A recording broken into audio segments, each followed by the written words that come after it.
The empty chair across the table felt heavier than the plate in front of him. It wasn't just empty, it accused him, reminded him, whispered everything he had lost and everything he was still trying to hold together. Arman Qureshi sat in the corner of a small roadside cafe, sunlight pouring through dusty glass windows, slicing across his tired face. The world outside was alive, cars honking, vendors shouting, children laughing, but at his table, time seemed to stand still. He had ordered 2 plates out of habit. He always did. And every single time, he told himself it would be the last. If you believe in kindness and second chances, take a moment to like, comment, share, and subscribe to Echoes of Stories, because sometimes, the smallest stories carry the biggest truths. Arman wasn't always this hollow. Once, he had been a man with a loud laugh and a house full of noise.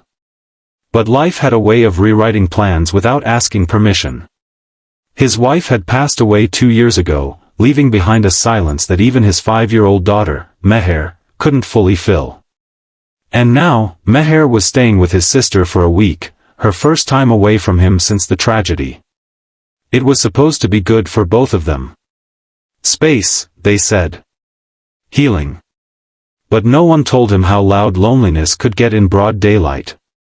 He picked at his food without appetite, his eyes drifting again and again to the empty chair. He imagined Meher sitting there, swinging her legs, asking endless questions, smearing food on her cheeks. The memory twisted inside him like a quiet ache he couldn't escape. That was when he noticed her. She stood hesitantly near the entrance, a woman in her late 20s, her clothes worn but clean, her eyes carrying a kind of quiet desperation that didn't beg but pleaded silently.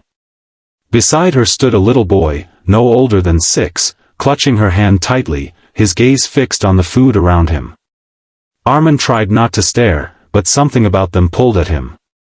Maybe it was the way the boy swallowed hard every time a plate passed by, or the way the woman seemed to gather courage with every step she didn't take. Then, unexpectedly, she walked toward his table. Her voice was soft, almost trembling, but there was dignity in it. She said her son was hungry, and asked if they could sit for a while. For a brief second, Arman froze.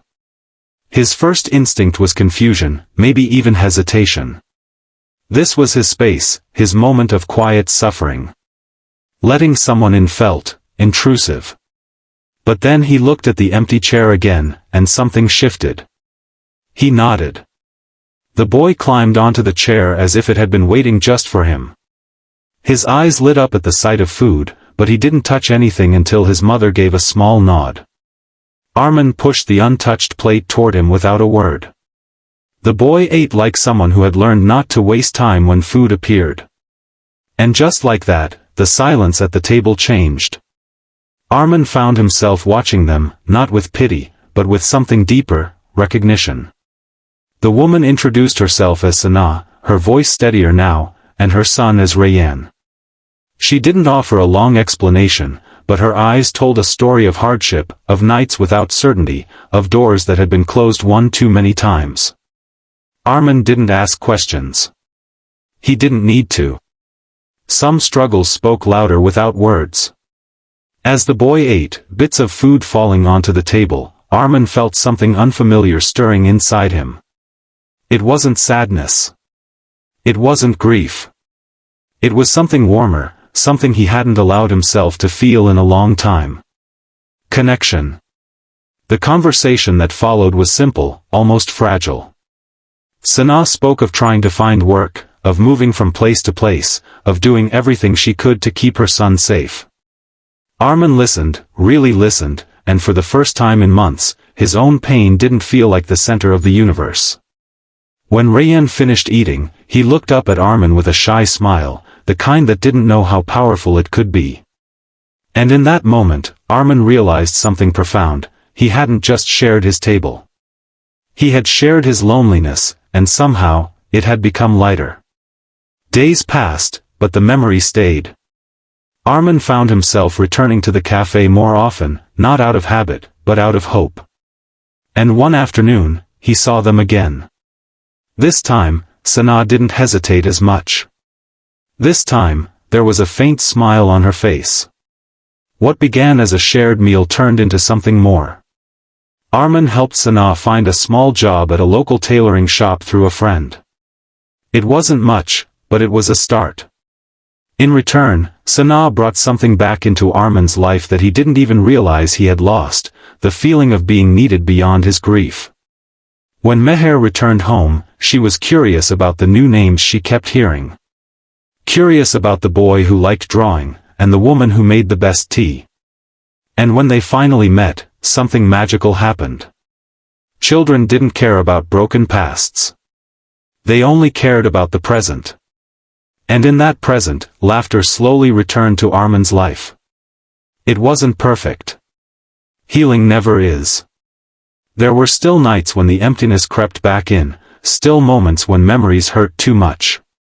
But now, there were also new memories forming. New reasons to wake up, to try, to hope. Arman realized that sometimes, life doesn't take away just to leave you empty. Sometimes, it makes space for something unexpected. Something human. Something kind. And all it took was a simple question from a mother who refused to give up. Before this story comes to a close, take a moment. If it touched your heart, if it reminded you of something real, please like, comment, and share it with someone who might need it today. Your support keeps stories like this alive. And before the ending, here's something special. Tell us in the comments, have you ever experienced a moment where a stranger changed your life? Because in the end, Arman didn't just find company at a table. He found a reminder that even in the deepest loneliness, kindness can still find its way in. And sometimes, the people we think we're helping, are the ones who end up saving us.